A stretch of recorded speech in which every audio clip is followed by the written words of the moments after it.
और बहुत खुशी की बात है जो हमारे बीच में अपर्णा मलिक जी आई हैं, जो अररिया ही से है। ये सबसे बड़ी बात है। और ये एक कलाकार हैं और ये 5 भाषाओं में हीरोइन मतलब फिल्म बनाती है।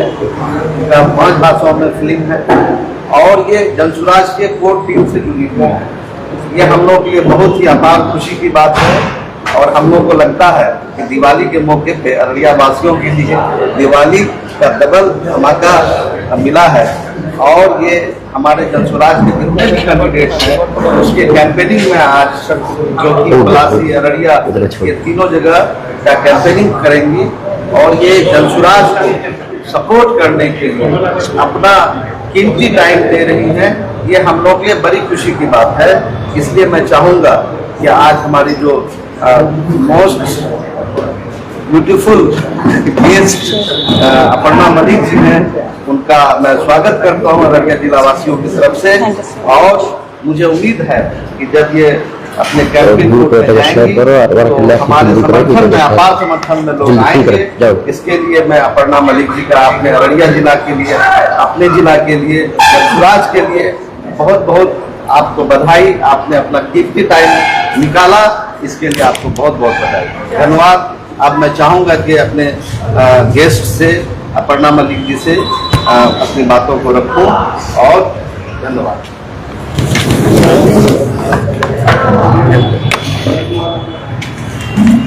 जितने भी दर्शकगण मुझे देख रहे हैं, सबसे पहले तो उन सबको हाथ जोड़ के प्रणाम, नमस्कार, आदाब, सत श्री अकाल। और एक कलाकार के लिए ये सबसे बड़ी खुशी की बात होती है कि वो जहाँ से होती है, जिन लोगों के आशीर्वाद से वो बड़ी होती है, हमारे शिक्षक जो हमारे बगल में बैठे हैं, आज हम उनके साथ बैठकर कुछ कीमती पलों को हम बांट रहे हैं। तो बहुत अच्छा लग रहा है कि मुझे, मैं अररिया की धरती पर, अररिया की बेटी, बिहार की बेटी आप सब के सामने बैठी हुई हूँ। और ऑफ कोर्स मैं जलसुराज के सपोर्ट में आई हूँ। जलसुराज के सपोर्ट में आना ये अपने आप में मेरे लिए एक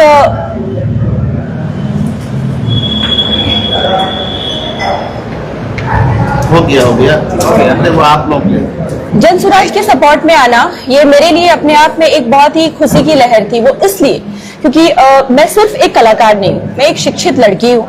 क्योंकि मैंने अपने स्टडीज बहुत ही पुख्ते तौर पे कंप्लीट की। एज ए साइंटिस्ट मैं रह चुकी हूँ। मैं मैक्स प्लांक यूनिवर्सिटी जर्मनी जा रही थी अपने कोर्स को पूरा करने के लिए, पर इन बिटवीन ऐसा कुछ हुआ कि मैं इंडस्ट्री में आ गई, एंटरटेनमेंट इंडस्ट्री में आई और अच्छा खासा काम किया। मेरे दर्शकों ने मुझे इतना सारा प्यार दिया, उसके लिए तहे दिल से शुक्रिया।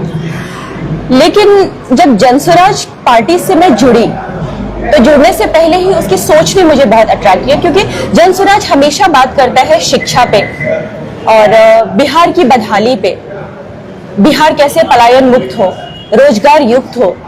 बिहार में जो कोर समस्याएं हैं, खास करके एक तो बिहार ऑलरेडी बहुत ज्यादा पिछड़ा है।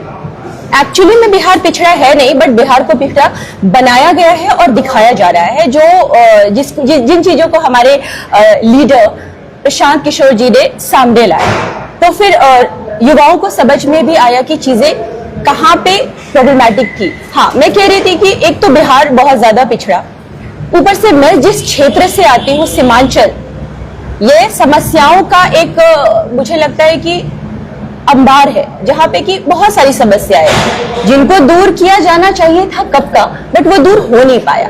एक्चुअली प्रॉब्लम ये है ना कि मैं मुंबई में रहती हूँ, मैं कभी कभी लंदन भी ट्रैवल करती हूँ, ग्रीस भी ट्रैवल होता है मेरा शूट पर्पज से, और हम यूपी में भी शूट करते हैं। तो मुझे ऐसा लगता है ना कि बिहार में जो टैलेंट है, बिहार में जो पोटेंशियल है और बिहार में जो कैलिबर है, इससे पूरा देश डरता है। सिंपल सी एक बात है कि इससे पूरा देश डरता है और उनको लगता है कि अगर बिहार की चीजें उभर के सामने आ गई तो ये डोमिनेट कर जाएगा। क्योंकि नालंदा विश्वविद्यालय भी यही था, सारी शिक्षाओं का गढ़ भी यही था, बुद्ध भी यहीं से थे, फणीश्वरनाथ रेणु जी भी यहीं पे थे, यहीं से थे। यहाँ पे कलम में भी ताकत है, और थोड़ा पानी दे दो। यहाँ पे कलम में भी ताकत है और यहाँ के टैलेंट में भी ताकत है। अगर हम पंकज त्रिपाठी जी की बात करें तो वो भी यहीं से थे, I mean in short Bihar जो है वो एक कल्चर है, सेलिब्रेशन है, जिसको कि हमेशा से दबाया जाता है, उसको वीरानियों में धकेल दिया जाता है। तो जनसुराज की आवाज ने ये कहा कि हम बिहार को विकसित बनाएंगे, जिन चीजों को दबाया जा रहा है हम उसको दबाएंगे। एक छोटा सा एग्जाम्पल मैं आपको बताना चाहूंगी, क्योंकि मैं आप सब मुझे सब लोग सुन रहे हैं, देख रहे हैं। बिहार में जब भी हमारे दिग्गज नेता आते हैं जिनके हाथ में ये पूरा देश प्रदेश चलाने की ताकत है, तो वो ये बात करते हैं कि बिहार में हम ट्रेन चलवाएंगे ताकि यहाँ से जितने मजदूर हैं वो बाहर जाकर मजदूरी कर पाए। और जब वो डिफरेंट स्टेट्स में जाते हैं तो वो ये बातें करते हैं कि हम तुम्हारे लिए फैक्ट्री लगवाएंगे, बड़े बड़े मेडिकल कॉलेजेस खोलेंगे, बड़ी बड़ी इंडस्ट्रीज खोलेंगे, बड़े बड़े आईटी कंपनीज खोलेंगे। तो क्या बिहारी यही डिजर्व करते हैं कि हमारे लिए ट्रेन चलवा दो, मेट्रो चलवा दो और हम इसी में खुश हैं? ये आप लोग सोचिएगा। और मैं एक शिक्षित लड़की होने के नाते, चूंकि मुझे मेरे बिहार की चिंता थी और मुझे लगा कि बिहार इलेक्शन बहुत सही टाइम है इन सब मुद्दों को रखने का, क्योंकि जनसुराज इन मुद्दों को लेकर आई है। तो हम बिल्कुल डिजर्व नहीं करते कि हमारे लिए बस एक ट्रेन चलवा दो और हम मजदूरी करते रहे पूरे ऑल ओवर इंडिया में जा जाके। तो बॉस, अब वो जमाना गया, ये मिलेनियल्स का जमाना है, जनजीज का जमाना है। तो हमें समझ में आ गया है कि हमारा लीडर अगर अशिक्षित होगा तो हम कुछ नहीं कर पाएंगे। हमारा लीडर शिक्षित होना चाहिए, हमारा लीडर यहाँ से पावरफुल होना चाहिए, उसकी दृढ़ संकल्पित जो इच्छा शक्ति है वो बहुत ज्यादा स्ट्रांग होनी चाहिए। तो मुझे लगता है कि जनसुराज में और जनसुराज के जितने भी प्रत्याशी हैं, आई मीन जनसुराज के जो हमारे लीडर हैं प्रशांत किशोर जी, जितने भी उन्होंने अपने प्रत्याशी चुने हैं, उन सारे प्रत्याशियों में ये पोटेंशियल और ये कैलिबर है कि वो हमारे बिहार को बहुत कुछ दे पाए। हमारे पास फरहत मैम बैठी हैं, इन्होंने मुझे याद है कि हम स्कूल में थे तो हमें शिक्षित किया, प्रिंसिपल थी मैम हमारी। और जब मैं बहुत छोटी थी तो हम डिबेट कंपटीशन में जाते थे अररिया में, तो मैम उस वक्त जज करती थी। तो मैं बहुत छोटी थी तो मुझे लगता था कि वाओ, वुमेन भी इतना स्ट्रांग हो सकती है। एंड ट्रस्ट मी, आज मैं एक बहुत बिना किसी सपोर्ट के, बिना किसी चीजों के, मैंने भोजपुरी में 26 फिल्में की, तेलुगु में 4 फिल्में की हैं, आप लोगों के आशीर्वाद से बस। तो स्ट्रांग वुमेन की जो चीजें थी वो स्कूल में वो नींव डाल दी गई थी। लेकिन अब ये बताओ कि इसका क्या फायदा हुआ? हम फिर भी दर दर भटक रहे हैं, लड़कियों के शिक्षा का अभाव है, अगर स्कूल्स हैं भी तो education is like zero. Education का मतलब होता है कि एजुकेशन का रियल मतलब होता है कि हमें रोजगार मिले। सबसे ज्यादा बेरोजगारी बिहार में है, सबसे ज्यादा पलायन हम बिहार से करते हैं। तो बिहारियों के लिए ये कहां तक जस्टिफाइड है? I really don't understand and I never understood that कि why we Bihari, is it okay कि हम बिहारी ये डिजर्व करते हैं? इतना टैलेंट है, सब कुछ है हमारे पास, बट हम दर दर भटकते हैं, दर दर की ठोकरें खाते हैं, अन्य राज्यों में जाकर गालियां खाते हैं, अन्य राज्यों में जाकर हमें ये कहा जाता है कि तुम बिहारी हो तो तुमको जाना पड़ेगा यहाँ से। अगर वो तमिलनाडु हो, बॉम्बे हो, अगर आपके पास थोड़ा बहुत पैसा है तो बॉस तुम चल जाओगे थोड़ा बहुत। लेकिन उनका क्या, जिनका की डेली बेसिस पे घर चलता है। मैंने पर्सनली जब मैं शूट पे रहती हूँ तो 80 से 90% टेक्नीशियंस जो है हमारे, वो सब बिहारी है। एंड दे आर लाइक कि मैडम अगर बिहार में हम शूट कर पाते तो शायद हमारी जिंदगी और आसान होती, क्योंकि एक सिनेमा करने में डेली 200 लोगों को रोजगार मिलता है। और 200 लोगों को रोजगार देने के लिए हम अपनी ही फिल्में बनाते हैं और अपनी ही फिल्में कहीं अलग प्रदेश में जाकर शूट करते हैं, सारे बेनिफिट्स उनको देते हैं। तो मुझे लगता है कि जितनी जनता मुझे सुन रही है, अगर प्रशांत किशोर जी आए हैं एक इस सोच के साथ कि हम बिहार में ही सब लाएंगे उच्च स्तरीय शिक्षा, मतलब बॉम्बे, दिल्ली, बैंगलोर, इनफैक्ट जापान। मेरे पास भी बहुत सारे आइडियाज हैं जो मैंने जनसुराज में डिस्कस किया जाके, तो उनको बहुत अच्छा लगा। लेकिन वो शिक्षा प्रणाली कैसे आ पाएगी जब तक आप एक मौका नहीं देंगे अपने नेता को? अब मुझे नहीं लगता कि प्रशांत किशोर जी एक नेता है, वो बेटा है।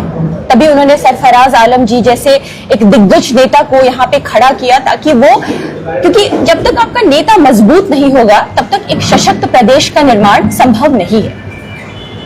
नारी शक्ति भी है यहाँ पे और एक सशक्त और शक्तिशाली नेता भी है। शक्तिशाली कहने का ये मतलब नहीं कि वो अपना पावर दिखाएंगे। मैंने हमेशा कहा है कि शक्तिशाली हमेशा इंसान यहाँ से होता है। तो जिसका माइंड शक्तिशाली है वो डेफिनेटली अपने ग्राउंड लेवल पे चीजों को शक्तिशाली कराएगा, वो अपनी टीम को शक्तिशाली कराएगा, वो अपने प्रदेश को शक्तिशाली बनाएगा और एक विकसित बिहार ऑटोमेटिकली डेवलप हो जाएगा। जय हिंद, जय बिहार। और मैं इसी सोच के साथ आज अपने जनसुराज के सारे लीडर्स के साथ खड़ी हूँ। मैं मेरे पास जितना भी टाइम है, मैं भी रितेश जी के साथ उनके क्षेत्र में, करगर विधानसभा क्षेत्र में 4 दिन देकर आई हूँ। उनके नॉमिनेशन से लेकर प्रदेश घूमने तक काफी लोगों को सुना, बहुत सारी समस्याएं थी। समस्या बस यही है कि हमें अशिक्षित किया जा रहा है, हम अशिक्षित है नहीं। हमें उस दबाव में जीना सिखाया जा रहा है कि तुम्हारे पास बुक है, बट तुम क्या कर रहे हो, इस बुक को अलमीरा में बंद कर दो, लेट्स डू अ पार्टी। तो every day we will do party, then when will we continue with studies and all. So this is a game plan. इस गेम प्लान को समझिए। शिक्षा होगा तो रोजगार होगा, शिक्षा होगा तो हम मेंटली इतने स्ट्रांग हो जाएंगे कि हम अपने माता पिता की रिस्पेक्ट करना सीखेंगे और उनको वृद्धा पेंशन तो मिलेगा ही हमारे जनसुराज के तरफ से, लेकिन अगर हम शिक्षित होंगे तो हम अपने माता पिता को भी देख पाएंगे, अपने बुजुर्गों को देख पाएंगे और अपने बुजुर्गों को देखने के बाद हम अपने प्रदेश के बारे में भी सोच पाएंगे। तो जितने भी नौजवान, जितने भी लड़कियां, जितने भी बुजुर्ग और जितने भी यंगस्टर्स जो भी मुझे सुन रहे हैं, आप एडल्ट हैं, आप वोट देने के लिए रिस्पॉन्सिबल है। आप कृपया कर अपना कीमती वोट बर्बाद ना करें। एक ऐसी पार्टी आई है हमारे बिहार में जो हमारे बिहार की बदहाली को मिटाने में कंप्लीटली वो उसमें सक्षम है, लेकिन आप अगर उनको मौका देंगे तभी ये सारी चीजें संभव हो पाएंगी। तो आई थिंक कि सब सपोर्ट करेंगे जनसुराज को, कर भी रहे हैं। एक जन सैलाब, नाम भी है जनसुराज और जन सैलाब, तो ये सब जन सैलाब साथ में इकट्ठे होकर एक शिक्षित माइंडसेट के साथ आते हैं और जनसुराज तो आ ही रहा है। जय बिहार, जय जय बिहार। प्रशांत किशोर जी की किन बातों से प्रभावित होकर के आपने जनसुराज को चुना? और भी बहुत सारी पार्टियां थी। डेफिनेटली और भी बहुत सारी पार्टियां थी और मुझे काफी पार्टियों से कॉल्स भी आया कि आप जनसुराज एक नई पार्टी है तो आप जनसुराज क्यों ज्वाइन कर रही हैं। मुझे मैं अगर फ्रैंकली बताऊं तो मुझे राजनीति में कोई इंटरेस्ट नहीं था और मुझे राजनीति का र भी नहीं आता है। प्रभावित किन बातों से? यस, तो प्रभावित मैं हुई शिक्षा से। मैं एक शिक्षित लड़की थी और मैं जब भी बिहार आती हूँ तो मुझे लगता है कि हर जगह, मैंने जैसा कि बताया कि मैं इंडिया के साथ साथ डिफरेंट वर्ल्ड में भी बहुत जगह घूमी हूँ, तो हर जगह लोगों का यही परसेप्शन बना है कि बिहार मतलब वहां तो लोग गन चलाते होंगे, वहां तो आए दिन मर्डर्स होते होंगे। तो मुझे लगता था क्या मैं ये डिजर्व करती हूँ सुनना?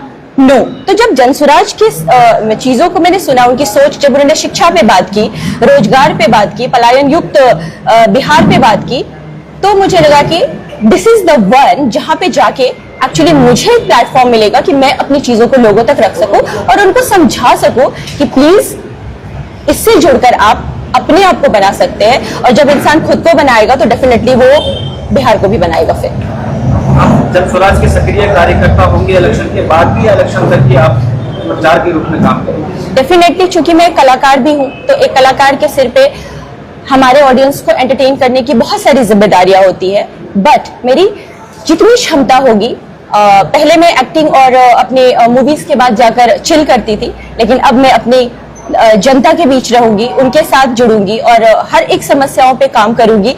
जहां पे भी मेरी जरूरत होगी मैं वहां पे अवेलेबल रहूंगी। आज कुछ रोड शो का भी हमने देखा है कि चल रहा है सोशल मीडिया में, कुछ रोड शो वगैरह भी कुछ कर रही है? हाँ, रोड शो है आज और रोड शो के जरिए हम लोगों में एक जनसुराज की लहर जो ऑलरेडी पैदा है उसको जागृत करेंगे और ज्यादा, और हम अपने ऑडियंस से इंटरेक्ट करेंगे, अपनी जनता से इंटरेक्ट करेंगे कि उनको बताएंगे कि एक्चुअली में जनसुराज क्यों जरूरी है बिहार में और क्यों बिहार में जनसुराज आना चाहिए। अररिया के लोग आपको लाइव सुन रहे हैं क्योंकि आप अररिया से ही बिलोंग करते हैं। जी, क्या संदेश देंगे आप? मैं अररिया वासियों को अहाँ सबके हाथ जोड़ के गोर लागे छिए। अभी मैं भोजपुरी में बोल के आई ना तो मेरे मुंह से भोजपुरी में निकल रहा है और रउआ लोगन के हाथ जोड़ के गोर लागतानी। तो अहाँ सबसे ये नम्र निवेदन है कि अहाँ सब अपन एक नेता के, जे प्रशांत किशोर जी नेता नहीं है, अहाँ सबके बेटा है, अहाँ सब खातिर नगर नगर डगर डगर भटक रहल अछि, तो उनका के वोट करी, उनका के लायब अपन बीच में तहन कुछ भ सकेला।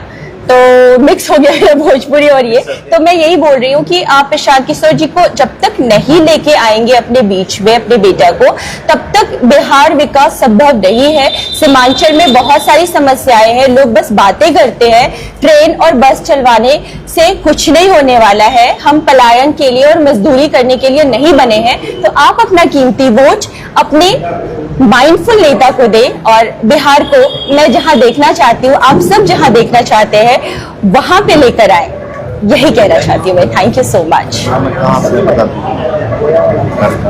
ये सुनो ना, और अच्छा फॉर बिस्किट, हाँ बोल रहे हैं कि हाँ बोल रहे हैं।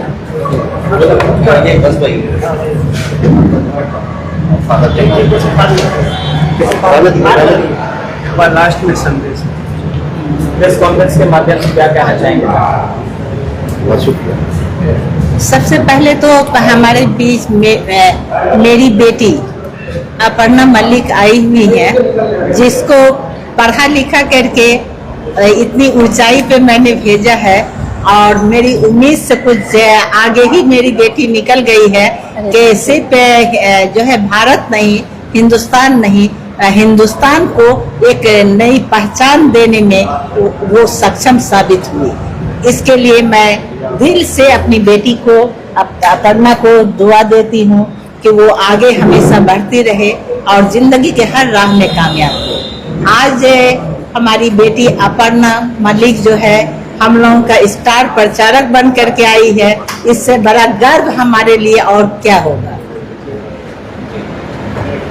स्कूटी में आज जाना होगा आपको, क्या लगता है? स्कूटी में हम लोग का कंफर्म है। मैम दोबारा आपसे एक क्वेश्चन है कि अभी हमारे साथी ने कहा कि आप अररिया से हैं और लोग जान भी रहे, तो क्या आप क्लियरली बता सकते हैं कि अररिया से आप कहाँ से बिलोंग करती हैं और आप किनकी साहबजादी हैं? बिल्कुल, मेरे पिताजी का नाम श्री संजय कुमार मल्लिक है, मेरी मम्मी का नाम नीलम देवी है, और मेरे दादाजी का नाम स्वर्गीय लेखनाथ मल्लिक जी है, जो कि हेडमास्टर रह चुके हैं। और मेरा जन्म अररिया में ही हुआ है। आश्रम मोहल्ले में काली मंदिर चौक पे मेरा नानी का घर है, और आश्रम मोहल्ले में मेरे मम्मी पापा रहते हैं, और पलासी में मेरे दादाजी का घर है। तो थैंक यू।